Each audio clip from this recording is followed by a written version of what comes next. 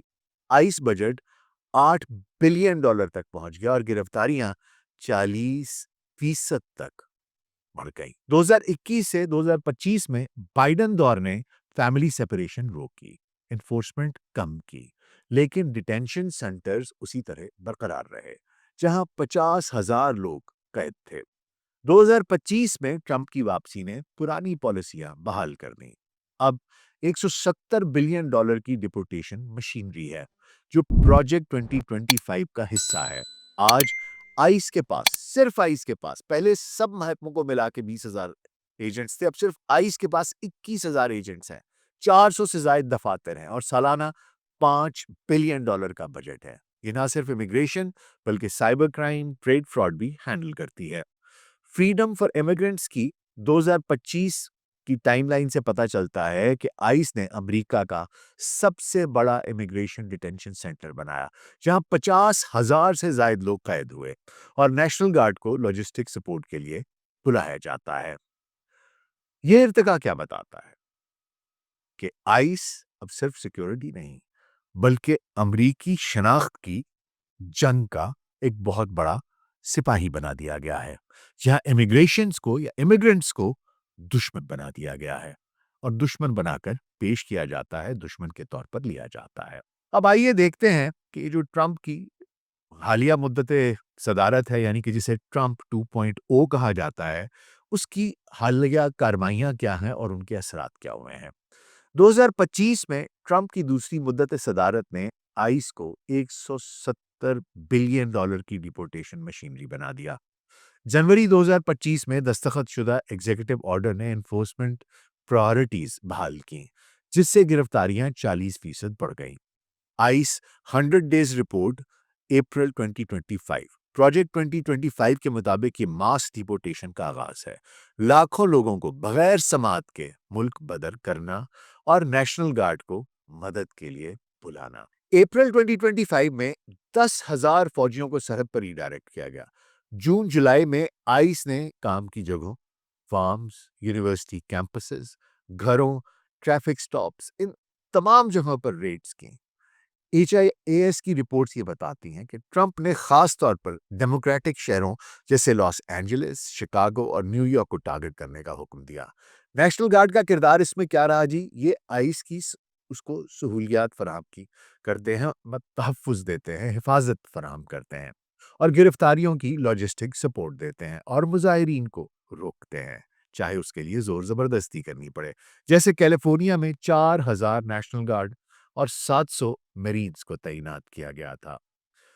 کن کن شہروں اور ریاستوں میں جناب اس کے اثرات ابھی تک ہو چکے ہیں، آئیے اس پر بھی نظر ڈال لیتے ہیں۔ سب سے پہلے لاس اینجلس، کیلیفورنیا۔ جولائی 2025 کی وحشیانہ ریڈز نے ہزاروں کو متاثر کیا۔ ہیومن رائٹس واچ کی 4 نومبر 2025 کی رپورٹ کے مطابق یہ دوسرے شہروں کے لیے ایک ماڈل بنا کر پیش کیا گیا۔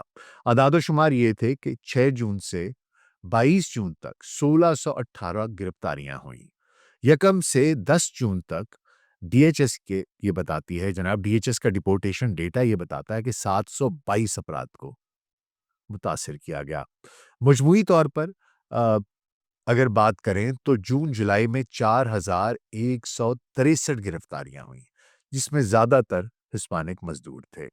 کار واشز، ہوم ڈیپوز، فیکٹریاں، ان سب پر اثرات پڑے، خاندان بکھرے، ہزاروں بچے یتیم ہوئے، ماں باپ سے جدا ہوئے، اور اس کا نتیجہ نوکنگز احتجاج میں لاکھوں لوگ سڑکوں پر اتر آئے، معیشت کو اربوں کا نقصان ہوا، زراعت میں $278 بلین کا ممکنہ نقصان ہوا، اسکولوں میں حاضری 20% کم ہو گئی، دکانیں بند ہو گئیں، نیشنل گارڈ نے ریڈز کیے، آئس کو حفاظت فراہم کی، جس کی وجہ سے تناؤ مزید بڑھ گیا۔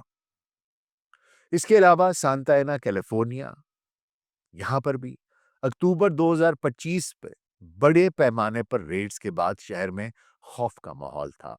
اعداد و شمار روزانہ کہتے ہیں جی 20 سے 30 گرفتاریاں ہوتی ہیں Orange County rapid response network کے بارے میں، یہ وہ بتاتے ہیں، کہتے ہیں ویکینڈ پہ 12 سے زیادہ افراد ہوتے ہیں جو کہ گرفتار کیے جاتے ہیں، ڈیپورٹیشن کے لیے بھیجے جاتے ہیں، ڈیٹینشن سینٹرز میں منتقل کیے جاتے ہیں۔ مجموعی طور پر جون سے اکتوبر تک 500 سے زیادہ شہری متاثر ہو چکے ہیں، جس میں سے 77% لاطینی آبادی والے شہر ہیں، جہاں امیگرنٹس کی معاشی شراکت 40% ہے۔ آپ سوچئے کہ اگر ایک شہر کی معیشت کا 40% لاطینی امریکی دیکھتے ہیں اور ان کے اوپر اس طریقے سے ریٹس کیے جائیں گے تو کیا شہر کی معیشت پر، اس ریاست کی معیشت پر فرق نہیں پڑے گا؟ اثرات کیا ہو رہے ہیں؟ دکانیں بند ہیں، بچے اسکول نہیں جا رہے، ہوم ڈیپوز اور کار واشز خالی ہیں۔ شہر نے $1,00,000 کا ایمرجنسی فنڈ بنایا ہے، 300 سے زیادہ افراد کا احتجاج ہوا ہے۔ نیشنل گارڈ نے فیڈرل بلڈنگز کی حفاظت کی ہے، جو مزاحمت کو مزید بڑھا رہا ہے، تناؤ بڑھ رہا ہے۔ عام شہریوں میں، آئس میں، نیشنل گارڈز میں اور امن و امان کی صورتحال خراب ہے۔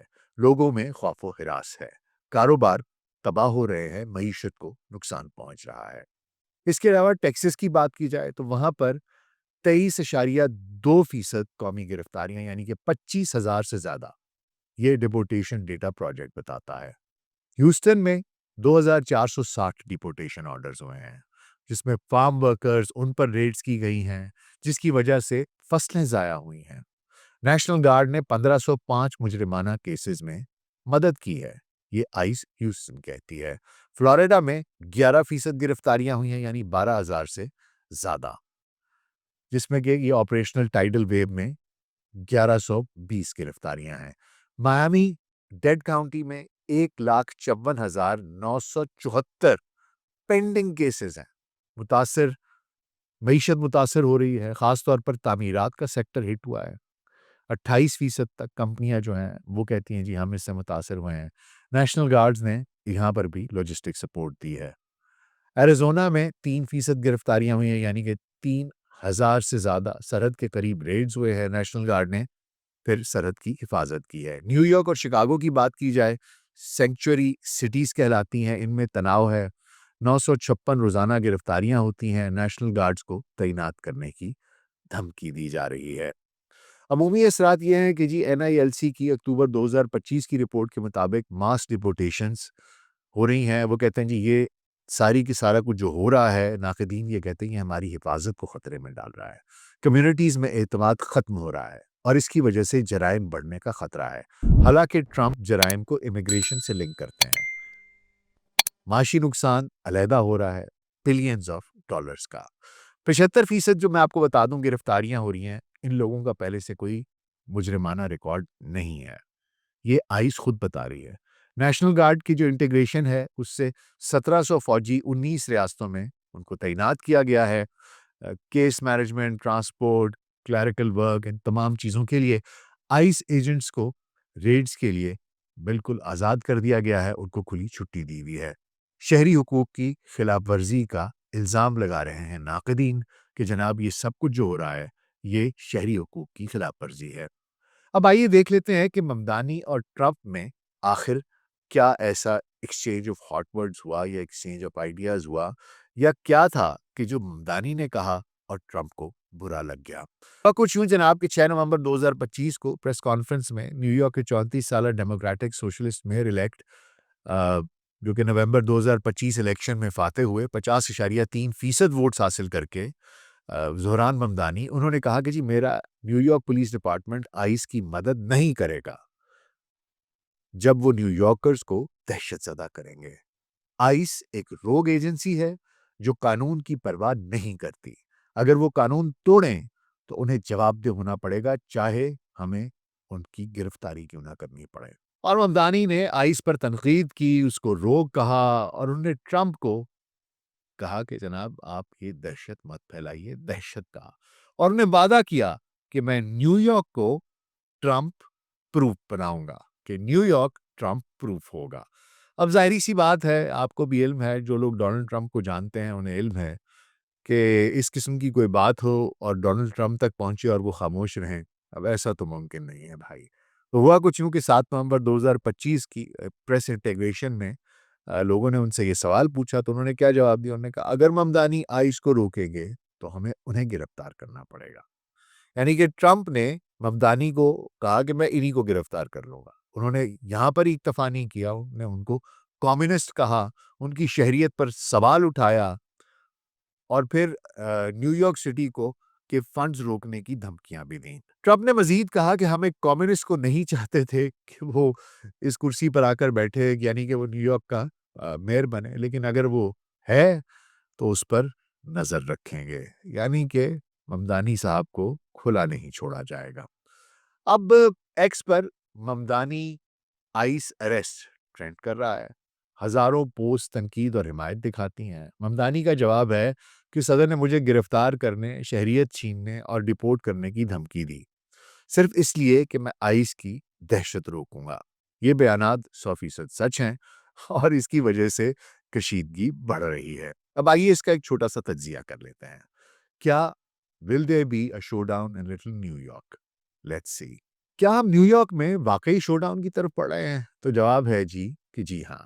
اشارے کچھ ایسے ہی ہیں۔ دراصل مسئلہ کچھ یوں ہے کہ ممدانی کی یہ جو سینکچری سٹی کی پالیسی ہے کہ نیو یارک پولیس ڈپارٹمنٹ جو ہے وہ تعاون نہیں کرے گا، یہ وفاقی قانون USC 13738 سے متصادم ہے، جو مقامی حکومتوں کو آئس سے معلومات شیئر کرنے پر مجبور کرتا ہے۔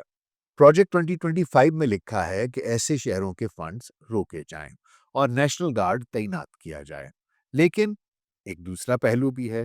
وہ کیا؟ وہ یہ ہے جناب کہ سپریم کورٹ نے پرنس ورسس سین کیس میں یہ کہا تھا، یہ جو کہ فرانسسکو 2018 کا کیس ہے، اس میں یہ کہا تھا کہ شہر تعاون سے انکار کر سکتے ہیں، لیکن گرفتاری کا حکم میرے خیال میں یہ بہت زیادہ تھا اور شاید یہ آئین کی خلاف ورزی ہو سکتی ہے، کیونکہ فیڈرل سپریمیسی کلوز اپنی جگہ پر، لیکن جو رائٹس ہیں وہ اپنی جگہ پر، سپریم کورٹ کے آرڈرز موجود ہیں۔ بہت بڑی مار دی ہے ٹرمپ بھائی نے، لیکن ایسا کرنا آسان نہیں ہوگا۔ ممکنہ منظرنامے کیا ہو سکتے ہیں؟ قانونی جنگ ہو سکتی ہے، آئس ریڈز کریں، نیو یارک پولیس ڈپارٹمنٹ روکے گا، عدالتوں میں کیسز چلیں گے، ممدانی اور گورنر ہٹل جو ہیں اور AG جیمز جو ہیں ان کے ساتھ کوئلیشن بنائیں گے اور یہ جنگ عدالتوں میں لڑیں گے۔ دوسرا، احتجاجی لہر اٹھ سکتی ہے، جس طرح کے نو کنگز جیسے مظاہرے مزید بڑھ سکتے ہیں، جس میں کہ فوکس ہوگا نیو یارک سٹی، تشدد کا خطرہ ہو سکتا ہے، نیشنل گارڈ کی تعیناتی ہو سکتی ہے جیسے کہ لاس اینجلس میں ہوئی۔ تیسرا، وفاقی مداخلت ہو سکتی ہے، ٹرمپ نیشنل گارڈ بھیج سکتے ہیں، جیسے کہ 1700 فوجی انہیں پہلے سے 19 ریاستوں میں بھیجے ہوئے ہیں۔ ممدانی کی گرفتاری سیاسی طور پر ممکن ہے، لیکن آئینی بحران پیدا کر سکتی ہے۔ اس کے علاوہ معاشرتی اثرات ہوں گے۔ نیو یارک کی 3 ملین امیگرنٹس کی آبادی ہے، جو شہر کا 37% بنتی ہے، وہ خوف میں آ جائے گی۔ معاشی طور پر معیشت جو ہے نیو یارک کی وہ متاثر ہوگی۔ ٹیک انڈسٹری، ہاسپٹلز خصوصی طور پر یہ متاثر ہونے کا خدشہ ہے، اور پوری ملک میں، پورے امریکہ میں یہ ریڈ ورسز بلو، کنزرویٹوز ورسز لبرلز، اس تقسیم کو مزید بڑھا دے گا۔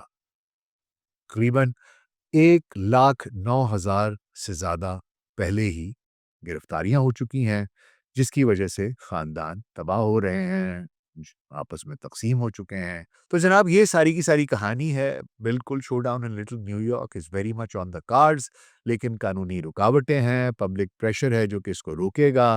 امریکی جمہوریت کا یہ ایک امتحان ہے، وفاقی طاقت بمقابلہ مقامی خود مختاری۔ کیا ٹرمپ کامیاب ہوں گے یا ممدانی نیو یارک کو ٹرمپ پروف بنانے میں کامیاب ہو جائیں گے؟ یہ تو وقت ہی بتائے گا۔ آپ کا اس بارے میں کیا خیال ہے؟ مجھے کامنٹس میں ضرور بتائیے گا۔ اپنا بہت خیال رکھیے گا۔ شکریہ۔